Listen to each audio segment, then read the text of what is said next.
الحمدللہ رب العالمین والعاقبۃ للمتقین ولا عدوان الا علی الظالمین والصلاة والسلام علی اشرف الانبیاء والمرسلین محمد صلی اللہ علیہ وسلم وعلى آلہ وصحبہ اجمعین اما بعد یا ایھا الذین آمنوا اتقوا اللہ حق تقاتہ ولا تموتن الا وانتم مسلمون.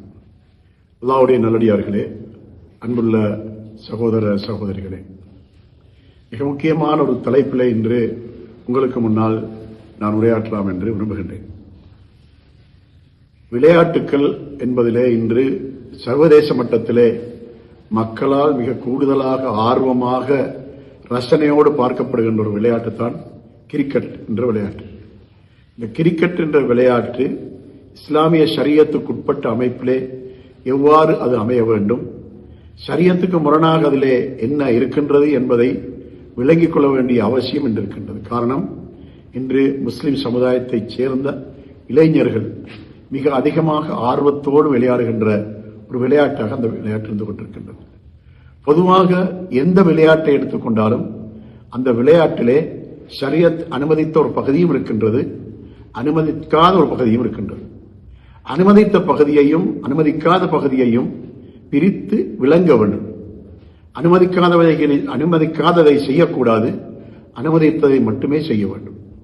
அந்த வகையிலே கிரிக்கெட் என்ற இந்த விளையாட்டு இருக்கின்றதே, இந்த விளையாட்டை சூதாட்டம் என்று தவறாக சிலர் விளங்கிக் கொண்டிருக்கின்றார்கள். அதாவது இது சூதாட்டம் கிடையாது. கிரிக்கெட் விளையாட்டு என்பது ஏனைய விளையாட்டுகளைப் போல இதுவும் ஒரு விளையாட்டு தான். ஆனால் இந்த விளையாட்டுக்குள்ளே சூதாட்டம் என்ற ஒன்றை ஏற்படுத்திக் கொள்ளக்கூடிய வசதி இருக்கின்றது, வாய்ப்பு இருக்கின்றது. அது பல வழிகளில் அதை சூதாட்டமாக எடுத்துக்கொள்ள முடியும்.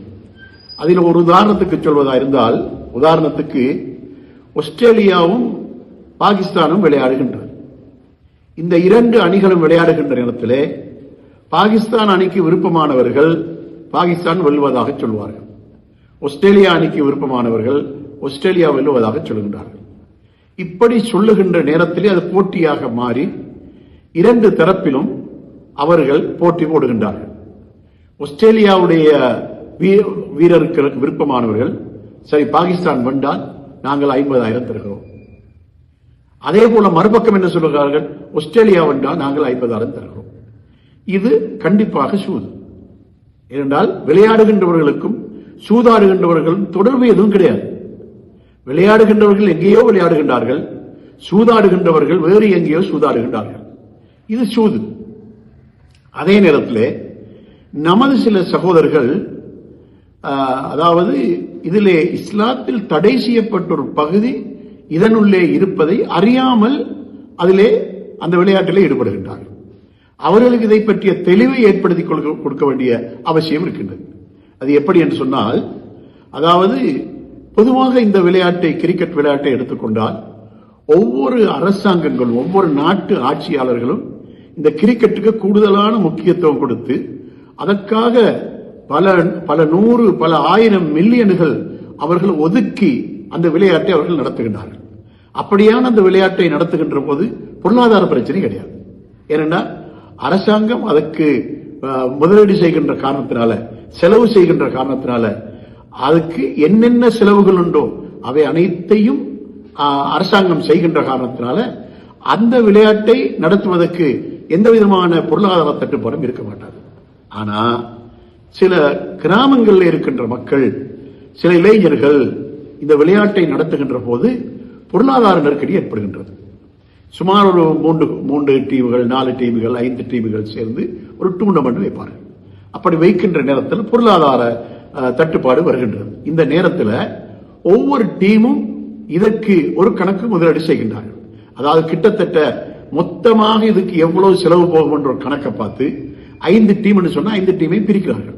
பிரிச்சு ஒரு டீமுக்கு இவ்வளவு என்ற கணக்கை அவர்கள் தீர்மானித்து அந்த கணக்கை அவர்கள் அந்த இடத்துல அந்த பணத்தை அவர்கள் அந்த விளையாட்டுக்காக ஈடுபடுத்துகின்றார்கள். அப்படி ஈடுபடுத்தி அந்த விளையாட்டுக்காக ஈடுபடுத்துகின்ற போது அதற்கு கிரவுண்ட் செலவு இருக்கின்றது, தேநீர் செலவு இருக்கின்றது, சாப்பாடு செலவு இருக்கின்றது, அதிலே பணிபுரிகின்றவர்களுடைய ஊழியம் இருக்கின்றது, ஊழியர் அவர்களுக்கு கொடுக்க சம்பளம் இருக்கின்றது. இப்படியான பல வகையான செலவுகள் உண்டு. அவை அனைத்துக்கும் அந்த பணம் அங்கு பயன்படுத்தப்படும். இப்படி செய்கின்றவர்கள் அறியாமையின் காரணமாக இதில் பிழை விடுகின்றார்கள். அதாவது அவர்கள் சேர்க்கின்ற அந்த பணத்தினால் உணவுக்காகவோ மைதானத்துக்காகவோ அங்கு பணி செய்கின்றவர்களுக்காகவோ அந்த பணத்தை செலவிடுவது பிழை இல்லை. அதை செய்வது அனுமதிக்கப்பட்டது. ஆனா எங்கே ஒரு பிழை நடக்கின்றது என்று சொன்னா, கடைசியாக வெற்றி பெறுகின்ற அந்த டீமுக்கு பரிசு கொடுப்பதற்கும் இந்த பணத்தை பயன்படுத்துகின்றார்கள். அந்த நேரத்திலே அவர்கள் அந்த பணத்தை கொண்டு பரிசு கொடுக்க பயன்படுத்தினால் அந்த பரிசுக்காகவே விளையாடுகின்றதாக அந்த விளையாட்டு அமைந்து விட்டால் அது சூதாட்டத்தில் கொண்டு போய் முடித்துவிடும். எனவே பரிசு வாங்கி கொடுப்பதை மட்டும் நிறுத்திக் கொள்ள வேண்டும். அவர்கள் பணத்தை கொண்டு சேர்க்கலாம். ஒரு டீம் 5 டீமோ 6 டீமோ சேர்ந்தால் அவர்கள் எல்லோரும் அந்த பணத்தை அவர்கள் முதலீடு செய்து அந்த பணத்தை கொண்டு எல்லா செலவுகளும் செய்யலாம், சகல செலவுகளும் செய்ய முடியும். ஆனா அந்த பரிசு வாங்கி கொடுப்பது என்ற அந்த பகுதி நிறுத்தப்பட வேண்டும். இது நமது மக்களுக்கு தெரியாது. இது பிழை என்று தெரியாத காரணத்தினால் இதை செய்கின்றார்கள். இப்போது நாம் அதாவது இந்த விளையாடுகின்றவர்களுக்கு ஊக்கம் வைப்பதற்காகவும் அந்த விளையாட்டை நாம் ஷரியத்துக்குட்பட்டதாக நாம் அதை ஏற்படுத்திக் கொள்வதற்காகவும் வழிகாட்டுகின்ற கடமை உலமாக்களுக்கு இருக்கின்றது. அந்த அடிப்படையில் தான் சொல்லிக் கொடுக்கப்படுகின்றது.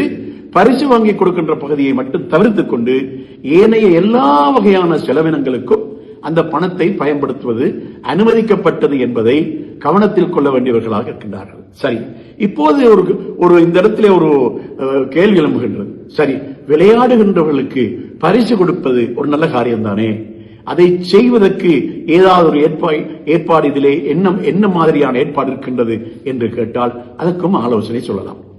இன்று உங்களுக்கு தெரியும், அதாவது தனவந்தர்கள் நிறைய நல்ல காரியங்களுக்கு செலவு செய்வார்கள்.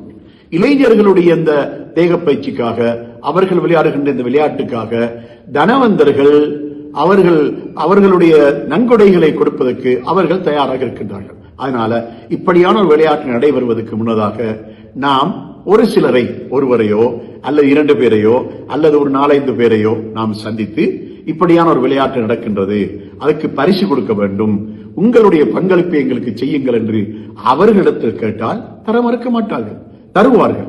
அப்படி அவர்கள் அதற்காக பணத்தை அவர்கள் ஈடு செய்வார்களா இருந்தால் அதனை கொண்டு பரிசுகள் வாங்கி கொடுக்க முடியும். ஆகவே விளையாடுகின்றவர்களுடைய தரப்பிலிருந்து சேர்க்கப்படுகின்ற அந்த பணத்தை கொண்டு பரிசுகள் வாங்குவது நிறுத்தப்பட வேண்டும் என்பதை நாம் இந்த இடத்திலே கவனத்தில் கொள்ள வேண்டியவர்களாக இருக்கின்றோம். ஆகவே இந்த விளையாட்டிலே இதுவரைக்கும் விளையாடுகின்ற நம்முடைய இளைஞர்கள், நம்முடைய வாலிபர்கள் அல்லது ஒவ்வொரு டீமை சார்ந்தவர்கள் இதனை இதுவரை பிழை என்று அவர்கள் தெரியாமல் அவர்கள் செய்கின்ற காரணத்தினால அல்லாஹ் அவர்களை மன்னித்து விடுவார். அவர்கள் இதை பிழை, அதாவது அந்த சேர்க்கப்படக்கூடிய பணத்திலிருந்து பரிசல்களை வாங்கி கொடுப்பது பிழை என்பதை தெரியாமல் இதுவரைக்கும் விளையாடினால் அவர்கள் மன்னிக்கப்படுவார்கள். ஆனால் இது தெரிந்ததற்கு பின்னால் அதை செய்யக்கூடாது என்பதைத்தான் இந்த இடத்திலே நான் உங்களுக்கு தெரியப்படுத்த விரும்புகின்றோம். ஆகவே நீங்கள் பரிசல்கள் வாங்க விரும்பினால் நீங்கள் தனவந்தர்களை நாடுங்கள். அவர்கள் மூலமாக நீங்கள் அவர்கள் தரக்கூடிய நன்கொடைகளை வாங்கி அதனை கொண்டு நீங்கள் பரிசல்கள் கொடுங்கள். அந்த அடிப்படையில் தான் இந்த விளையாட்டு ஹலாலாக ஆகிவிடுகின்றது. ஆகவே மொத்தமாக கிரிக்கெட் என்பது பிழையானதல்ல. கிரிக்கெட்டை இன்று சிறு பிள்ளைகள் முதல் முதியவர்கள் வரைக்கும் எல்லா மக்களும் ரசிக்கக்கூடிய ஒரு விளையாட்டாக இந்த விளையாட்டு இருக்கின்றது. இதற்காக பல கோடி ரூபாய்களை ஒவ்வொரு நாடும் இதற்காக செலவு செய்து கொண்டிருப்பதை இன்று நாம் காணக்கூடியதாக இருக்கின்றது. ஆகவே சகோதரர்களே, இந்த விளையாட்டிலே இப்படியான ஒரு பிழை நடக்கக்கூடாது என்பதை உங்களுக்கு தெரியப்படுத்துவதுதான் இந்த சிறு உரையுடைய நோக்கமாக இருக்கின்றது என்பதை உங்களுக்கு கூறி வைக்க விரும்புகின்றேன். அல்லாஹ் தஆலா நமது இளைஞர்களை பாவமான வழியில் செல்வதற்கு பதிலாக இது போன்ற விளையாட்டுகளை கொண்டு தேக ஆரோக்கியங்களை ஏற்படுத்திக் கொள்ள வேண்டும் என்று நாங்கள் எதிர்பார்க்கின்றோம். இதில் இன்னும் ஒரு முக்கியமான விஷயத்தை இந்த இடத்திலே வலியுறுத்தி சொல்ல வேண்டும். அதாவது என்னவென்று சொன்னால், இன்று உங்களுக்கு தெரியும், போதை வஸ்துக்களுக்கு மாணவ மாணவிகள் மட்டத்திலே இன்று அடிமையாகிக் கொண்டு அதை பாவித்துக் கொண்டு இன்று அவர்கள் பாவத்திலே ஈடுபட்டுக் கொண்டிருக்கின்ற இந்த காலகட்டங்களிலே ஸ்போர்ட்ஸுக்கு, விளையாட்டுக்கு நம்முடைய பிள்ளைகளை ஈடுபடுத்தினால் அவர்களுடைய சிந்தனை அந்த விளையாட்டின் பக்கமாக இருக்கும், இந்த பாவத்தின் பக்கமாக இருக்காது.